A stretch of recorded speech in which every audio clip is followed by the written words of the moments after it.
Shalom, welcome to the Jewish View. My name is Rabbi Nachman Simon with the Chabad House of Delmar, together with my co-host Mark Ronich of statewide news service jbstechvalley.com, and now columnist for the Jewish Press. Right, Jewish Press is a weekly national newspaper targeted for the observant Orthodox Jewish community. And I have a column called Albany Beat where I talk about how government relates to the Jewish community, or doesn't, as the case may be. And speaking of government, we have what's called an advocate or a lobbyist at the Capitol, Jerry DeLuca. He's with the New York State Association of Fire Chiefs. So we're going to be talking about fire. There's going to be a burning issue. Yeah. What's the burning issue for the fire chiefs? Well, the burning issue for us right now is fire safety and the installation of residential sprinklers in homes.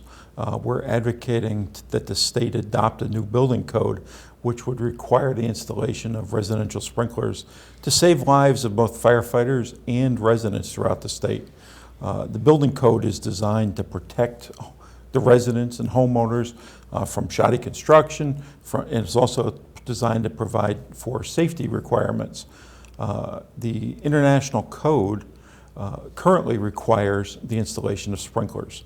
New York is currently reviewing that code and determining whether or not they will require the sprinklers as part of it. Wouldn't that be very expensive? I mean, smoke alarms, if you put up a battery, $10, $15, what do you have to do? Bring in the pipe with water? It would only be for new construction, so it would not require any retrofit. And the average price is about $1.35 a square foot for a new home. So if you're building a 2,000 square foot home, you're talking over $2,000, $2,500. Yeah. So compare that to safety, and there are also a lot of requirements under the new code that save home builders money, so that there's a trade-off there. They get to use different materials in exchange for the installation of the sprinklers. Even that had to be bargained? That had to be bargained, and they're fighting us on it still. So wow. But I always say I'm more of a libertarian, where I say keep government. If I want to kill myself, if I want to have my home and I want to do what I want to do inside my home, don't mandate that I should have all this, next thing is going to be carbon monoxide detectors are going to be mandatory, and other things are going to be mandatory, and, The building code, though, is designed to ensure that a home is built properly. Everything is detailed, from the size and height of steps so that people of certain ages can climb them, to the width of doorways so that you can get disabled people through them. It's all required in the code. There's an electrical code, there's a requirement for how many studs must be. So it's all one big code that works together, and sprinklers are just one more part of that. And I look at the building and I just say, with all the material, like couches are flammable. And you have so many, and I just saw that we're in Vegas, they had this big fire at one of the hotels where everything was made out of plastic. Palm tree plastic. You must have seen the video. I saw that, yes. It was amazing. I mean, so there's a lot of plastic in people's homes also. I mean, you just can't make it a perfect home for fire prevention. No, you can't. But if you can reduce the amount of burn in a home, it's important to both the firefighters and to the residents. One of the things, the chairs we're sitting on right now, yes, I can tell are filled with foam rubber. Yes. Burns very hot, very quickly. Yes. Your couch at home, good. No. And homes today burn 8 times faster than a traditionally constructed home. Why is that? Because of the materials that are used in both the construction and the materials that are being used for furnishings and carpeting, cabinets, everything else that's in a home these days. See, that's actually what I was just going to ask you, that maybe with all the codes and the fire prevention, are there less fires, in a newer home than in old times? But you're actually just answered that. Right. I won't say that there's more fires, but the fires that occur burn faster. Really? And give us, the fire service, less time to respond in order to save the home. Okay, now you got another issue that's one of my favorites, is exemption for wearing seatbelts in fire apparatus. When the seatbelt law was first passed, there was an exemption written for emergency service vehicles, fire trucks, police cars. Yeah. We, as a fire service, want our people to wear seatbelts. Oh. A number of accidents occur around the country with fire apparatus responding to a call, getting in accidents, people running through a red light even though the fire truck is coming, striking the fire truck. It is proven that when firefighters are wearing their seatbelts, they will be much safer. So we want to eliminate that The exemption. Okay. Because they were previously exempted. And the bill's passed, we're waiting to see if the governor will sign it. Again, my libertarian side is getting to me where, you Well, should... actually, aren't you guys smart enough to know that you should be putting on the seatbelt without having to be told by a vehicle and traffic law? Well, and actually many fire department rules and regulations within the department require it. This just helps the fire department enforce their own rules and regulations, so. In fact, some apparatus won't even move unless the seatbelt is buckled. That's, okay. So what is this EMS billing, authorized fire department EMS billing? What is that about? Currently, ambulances and ambulance districts can bill for services, and they generally bill the insurance companies because not all ambulance services are volunteer. Many of them are career and paid for. Fire departments also provide first response EMS service. Under the law currently, the only people paying for that is the taxpayer, and we can't bill the insurance companies to help support the fire service. And so we're looking to make a change there. All right. Now, That's interesting. you have a convention, a conference every year. Yes, we do. Next year, you're at the Turning Stone Resort. Correct. Did you go through the place to make sure it was fire safe? Absolutely. One of our requirements is that any place we go as the New York State Association of Fire Chiefs must be sprinklered. And when we have our show, we have a committee, a life safety committee, that goes around while we are there, making sure that we're abiding by all the laws and rules, and that the Turning Stone is as well. Well, what about their plastic trees and... The place is sprinklered, and that is key. We remove a lot of that stuff while we're there and put in our own displays. We have about 325 exhibitors while we're there, Right. and about 14,000 attendees every year. What, are fire chiefs or firemen? Both. Yeah. Both fire chiefs That's and... a lot of chiefs here. Yeah, There are. yeah. Well, there's a lot of chiefs and Well, and firefighters don't- throughout the and state. Now, are they upset that you use the word chiefs and not, No, we're fire chiefs and firefighters. Right, but are the No. Turning Stone No, upset? they- Because they get very upset about these things. No, and- fire chiefs have been How around many forever. fire chiefs are there in New York State? Well, Once there you're are asking 18. it. There are 1,800 plus fire departments, and there's usually one chief, and then 3 to 4 assistant chiefs in each department. So they all come to this They, convention. Wow. yes, Well- and then when you get to big departments like the city of Albany or huge departments like New York, there are hundreds of I chiefs would and think battalion so, yeah. chiefs and And you such. bring your equipment to the Turning Stone into these conventions? We bring in apparatus, we bring in all the materials that a firefighter or fire chief would want to purchase. They display, try and sell their wares. But more importantly, Because from I our never- perspective, I never see this covered on TV. well, we do get some coverage out in the Utica area, in the Rome area. Well, It doesn't because carry through here because that's where the show has been out there. We've been there for the last 6 years. Oh, really? So, yes. Prior to that, we were down in the Catskills. Oh, which hotel? Grossinger's? No, Kutcher's? nope. No. Pines? One that's not there anymore. Well, They're all not there. They're all not anymore. there. Yeah, I know. But it was It's a before shame over before here. I came to the You association. know, I when we're can talking about remember. Catskills, it reminds me of being Jewish over here. Right. And we are in the Jewish view. Now, it's very interesting. In the Orthodox Judaism or traditional Judaism, there's a lot of candles, a lot of fire going on for just basically that Friday night, the Jewish woman will light candles. For example, and my wife lights 16 candles Friday night. And, is that a cause? I'm a cause for fires, or maybe that's not exactly your department, but burn units, like you Well- say, EMT. I mean, who has that many candles when you have small kids around? And they have a lot of small kids, too. Unfortunately, there is a history of fire because of some of the traditions. As we both know, there was a significant fire this past spring where 7 people died in Brooklyn over Shabbat because they were heating with a heating plate.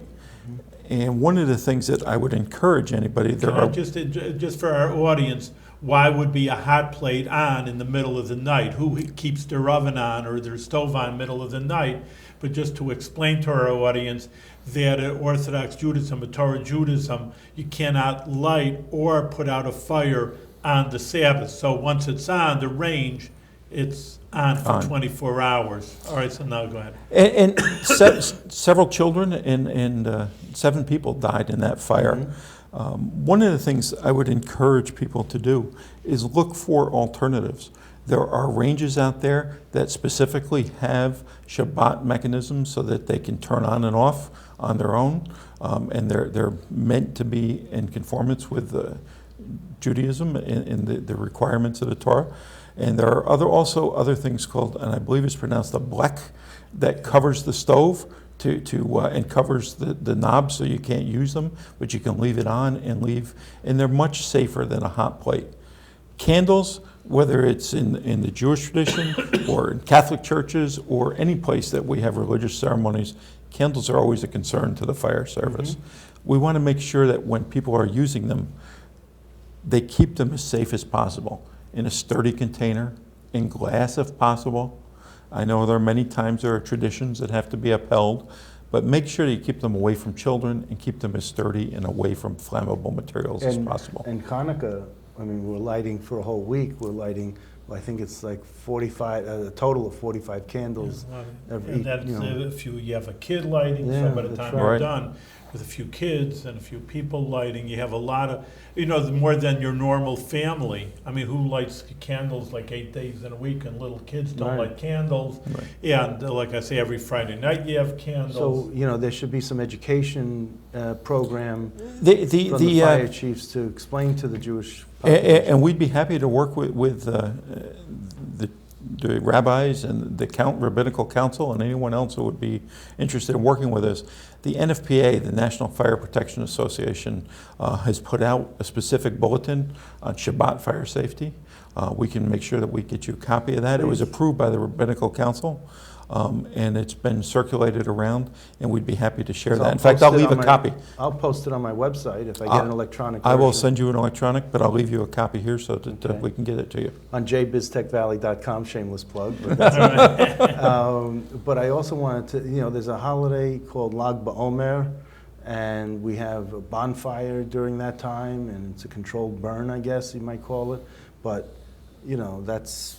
a lot. That's significant. But that it's interesting. Our room was ahead of Chabad on New Scotland Avenue. There's a little synagogue. It looks like a house, but it's a shtiva, a little synagogue, and it was 2 doors away from a yard from the fire station on New Scotland. Now in that yard, there's the back library. But beforehand, he says, well, that was more like burning the chometz. We burned the leavened bread right the day before Passover. So he'd always ask the fire department, he'd always say, fire department supervise. I mean, it was a little fire. Right. But, listen, you don't just light fires around, that's all. Yeah, and they were happy to do it, and they learned. We are always happy to come out and assist. Yeah. Any fire department around the state, contact the local chief, and they'll be happy to come out.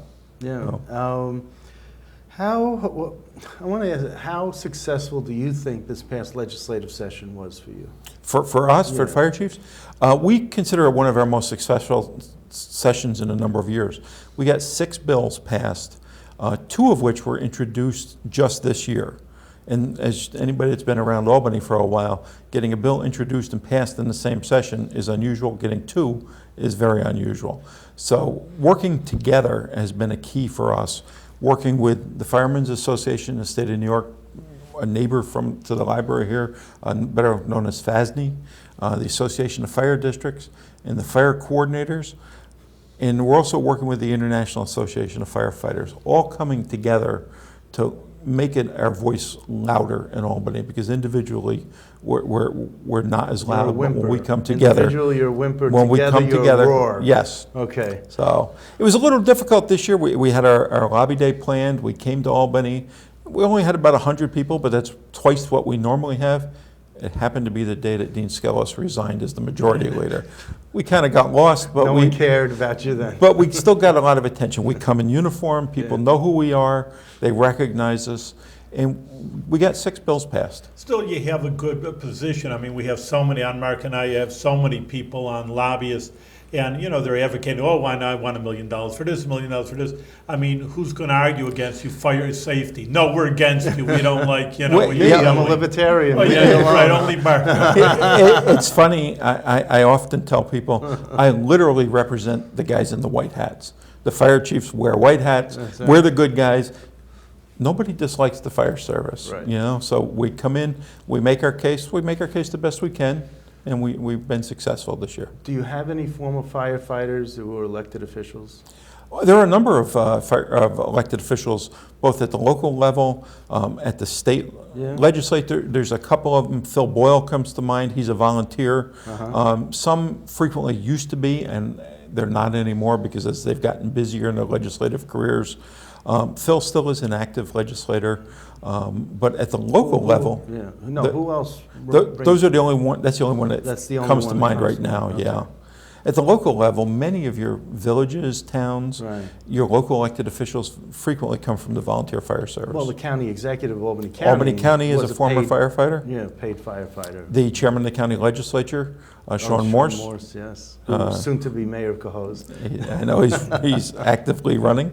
Both. Goes hand in hand that a person who's involved with the community should be, maybe just a government official. It really is a segue into the Do you have political a, arena. do you support candidates No. at events or at their fundraisers or anything? The Association of Fire Chiefs is a 501c3 not-for-profit, Uh-huh. primarily education-based. That's something I started to talk about. Right. Education is a big part of our show every year. We do a lot of classroom training, hands-on training, and that is the Now you basis get for. burned when you do hands-on training. I got all these fire We have the jokes, I'm proper sorry. equipment, but so we do not support candidates because of that. Okay, No. so you'd have to be a 501c4 if you wanted Or, to? or establish a separate entity to Okay. do that. Now, talk to me about sparklers, because I think sparklers are terrific. You can get a little singe on your finger. They're not going to burn. You're just going to flick it off. You're going to go ouch. You're not even ouch. You're going to go ouch. So what's wrong with sparklers? Well, the fire service, both the state chiefs and FASD, along with districts, we all once again joined together and opposed the sparkler legislation when it was first introduced at the state level, Yeah. and then when it was passed down to the counties to implement. And we have multiple reasons. One is they're not quite as cool when they're burning as people think. They can get warm. We've had 2 fires this year in Warren County, both attributed to fireworks. One was improper disposal in a garbage can after they burnt sparklers. It burnt the house up. Yeah. The other one was they put them in the back of a pickup truck and the truck burned up. So Oh. state Yeah. chiefs, we were opposed to it primarily because of concerns about storage of them in small stores, et cetera, around the state, as they're only allowed to be sold for a short period of time each year. And around the Not 4th in of July, Albany County, though. Albany County, we were able to stop it from Albany County. What happens next year, who knows? So Because you're totally against it, though. That's your altogether, position. altogether. You see, I was looking in Rensselaer County for some sparklers to bring today, and I couldn't find them because it wasn't the season. You can't sell them anymore. And that's right. Right. And if you notice, there was nothing but tents up all over the place. Right. So we had concerns about the storage of those boxes of sparklers. That one sparkler is not such a big issue, but when you have a box full of them, Oh, okay. that becomes a much bigger fire load than just a single sparkler. So that's But you your... have people with fireworks, I don't want to say who, but I mean, some people, it's not Mark either. No, But, don't say that. People come in, and they say, oh, I got it from North Carolina. You have, people come with fireworks. You know what I have? Is, well, where did you get them? You can't get, oh, I was in North Carolina on a trip and I bought all this stuff. There are people that bring them in. They're illegal in New York. Generally, the police don't bother you right around the 4th of July. Right. If you're using them other than that, or if the neighbors complain, then, but once you open the door, it just continues to open wider, and that's our opposition to it. Well, And look at what happened to Jason Pierre-Paul from the Giants. yes, yeah. Playing with fireworks, he lost a finger, he lost the contract, he might have lost a career. Wow. You know. So that's his problem. Yeah, but it's, You know, he's a grown adult. Yeah. How many children play with him and get injured Well, when every I year? was growing up, so the statute of limitations is all over with. No. No, my family, father of a friend of mine, would buy fireworks out of a trunk of a car. Mhm. And M80s was very popular. And there was one year when a family was throwing out a bureau. Clothing bureau, and we put an M80, which is a quarter stick of dynamite, in the bureau, and we lit it, we closed the door, and ran across the street, and it went, and Why all you the, really is that powerful? oh yeah, it's a They quarter are. stick of dynamite. They are very powerful. Really? Yes. And we put it in there, and it was like, wow, look at that, But again, The potential for injury was huge. huge. Huge. And I came unscathed. Yes. But anyway, I'm not glamorizing or No, I understand. the firework. And But this has been an uphill fight for us. There's a lot of folks that don't understand why we're opposed. But because of the potential for injury and from our perspective, the potential for a fire load was very large. And we don't believe that the revenue for the counties was that big. oh, it's underground economy. Yeah. It's an underground So- Well, economy. they just got some sparklers. I get it out of a trunk of a Right. car. You don't think the guy's Yeah. paying Yeah. taxes on So- it? It's like- You're just saying the spark, if there would be, Right. you'd open up New York State for fireworks. I mean, Is the revenue worth multi-million-dollar, worth the All you cost? got to do is go to the legislatures, hear one of the debates, and you'll get all the fireworks you want. I think the chief would like those fireworks instead of M80s. Tell me about the public education efforts that you do. And there's a pamphlet that no longer exists about after the fire.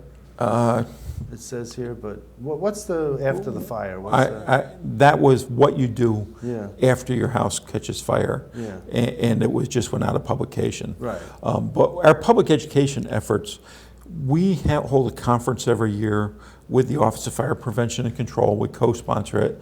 We have about 200 attendees every year from around the state, fire service people, getting them better information, how to educate the public, getting them to go out into their communities and do fire prevention education. It's not just Sparky the fire dog, and it's not just showing people how to use a fire extinguisher, or not just an open house every year at your firehouse, but how to best accomplish it. So this has been a highly successful program for state chiefs and OFPC. And where do you do that in We the do Capital it. District? No, it's out at the State Fire Academy in Montour Falls. Oh, wow. But we bring That's in people the Finger Lakes. in the Finger Lakes, outside Watkins Glen. Yeah. Everybody knows there's a NASCAR race out there next week. I'm not a NASCAR fan, but there's a lot of people out there. But we bring them in so that we can provide them with the tools and information necessary to go out there to their communities and do fire prevention education. And we've been increasing it over the last several years. And when I go back, actually, I'll take a look about that after the fire pamphlet and see whether or not there's some other information we can put out. Yeah, because I really think it's important for people to know that even a day after the fire, you think the fire is out, it's not really out. Well, and it's what are the effects on you and your family after the fire as well? What do you need to do? Psychological. There's psychological. Do you contact your insurance company? Right. Who do you need to contact? What do you need to provide them? Where you're going to go to get housing? All the serious issues that a family is affected by. And then you have in the spring, is that in the spring? That's the Montour conference every Falls year, Montour conference? Falls. Okay. Yes. And what's the fire safety trailer program? Bullx, digital safety. Okay, if you're not familiar with Bullx is a company that started here, based in the RPI incubator tech park, and it's now a multi-million-dollar company, still based in Albany. Their employees are here in Albany, and they have a large number of employees in Europe as well. They build fire safety training facilities, equipment, trailers, and we had a trailer which we've now turned over to another fire department, which for use as fire safety. Bullx also totally re-engineered and redesigned the fire safety house at the state fair. These people are phenomenal. Their technology is extremely good. And they're 20-somethings. Well, they were. They're now in their 30s. Well, because I remember they won, the Center for Economic Growth had award ceremonies. Yes. And they were the top winner, I mean, when they first came on the scene. And it was amazing, the video that they put together and all that. And the technology they have, we're working with them to try and develop additional training facilities. We're looking at the potential for one here in the Capital District. Very much in the thought stage and not in the development stage yet. It would be very interesting to have it as part of the Jewish community, to let the Jewish community know about fire safety and to impress it upon them. While it's a very, it's just a benign type of learning, you know. Yes. So it's definitely, it's high tech. You know. Some of the things they've done is they've developed a system. They started out with a fire extinguisher training system, and that was what they first developed.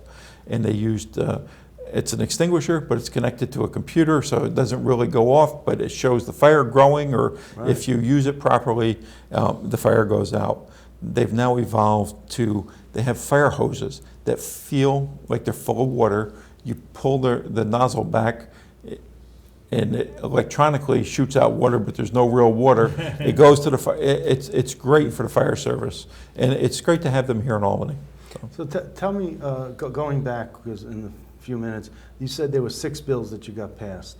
So tell me the 6 bills. Well, there were 2 that were extenders Right. for volunteer firefighters.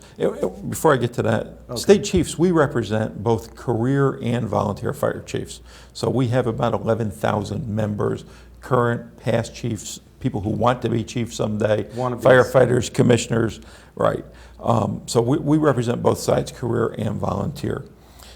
The 2 bills were the heart bill and the lung bill, which recognize the dangers of firefighting and the potential for heart disease and lung disease from being a firefighter. These bills are 5-year. From all the smoke. From the smoke, from the stress, from the activity that you undergo, the physical activity. And both these bills expire every 5 years, and they're generally renewed. They were both renewed this year, so those are 2. You mentioned the seatbelt bill. That was another one. We had another one regarding what we call LOSAP. It's the Length of Service Award Program. And that is a program designed to keep volunteer firefighters continuing to volunteer. Many departments, by a vote of the people in their volunteer district, can establish an award program where for every call they go to, every drill that a firefighter goes to, they earn so many points. If they stay for an extended period of time, it can be 20 or 25 years, at the end of that, they can earn a small stipend. It's not a pension, but it's a stipend that pays them so that it rewards their volunteerism. So what's that set at now? It depends. It varies from district to district, and it determines. What are we talking? You're probably talking 500, 5,000? Less than $5,000 a year. Yeah. Okay, so we're not talking a lot of money, but it's a good program. It's a thank you. It's a thank you. It's an incentive to continue to serve. Sure. So, because a lot of people, you get folks that join in their 20s, when they start having kids, it becomes more difficult. I did my 10 years. Well, the other thing is you don't want to leave your kids without a father or mother. Right. So it becomes more difficult to devote the time and effort to training. There's a lot of training time to be a volunteer. So this helps keep people in the fire service. And it's worked. Our recruitment and retention, in part because of that, is good. So that was one of the bills. This bill specifically dealt with public workers, public employees who were authorized to leave their job by their boss to go to the fire, and then they weren't getting the credit because they were on the public payroll. That wasn't fair. Was another bill the truck weight bill? Truck weight bill was another one. And that bill exempts fire trucks the same way snowplows are exempted from truck weight restrictions. Over a bridge, you mean? No, not over a bridge. As I've often said, we can change the laws, the vehicle and traffic law, but I can't change the laws of physics. You still can't put a heavy truck on a bridge that wasn't meant to carry a heavy truck. But no, just on the highways. Oh, highways. So that if we're traveling the highway, we can be overweight, the same way a snowplow is overweight I when they're see. carrying all the And salt. certificate of need relates to application of determinations of public need? I mean, That is a bill that primarily is of importance. The city of Saratoga and city of Glens Falls currently have issues where they can't get certificate of need to operate an ambulance under the fire department. So it looks like you had a successful year, We did. and we're running out of time. Is there something that you wanted to bring up that we didn't know to ask you that you want to mention? No, I We appreciate did a the good job opportunity. here? Okay. So, All right. and like I said, our priority is, we have two of them right now, sprinklers, and now we're looking at the issue of cancer in the fire service. Right. Same way heart and lung issues happen, we're seeing much higher rates of cancer. Again, taking in the smoke. Taking in the smoke, the turnout gear that we wear gets covered with soot, it doesn't get cleaned properly, diesel exhaust, all of these issues have shown, so we're looking to get the same kind of coverage for cancer. Chief, we're out of time, but you're doing such a great job, keeping people safe. It's maybe people don't appreciate it enough, but listen, we need a fire department and we need people to put, like you say, their health and their lives on the line, literally, and doing it for the good of the people. And thank you very much. Yes. Keep on going Much with good success. health. Keep up the good Thank you for the opportunity.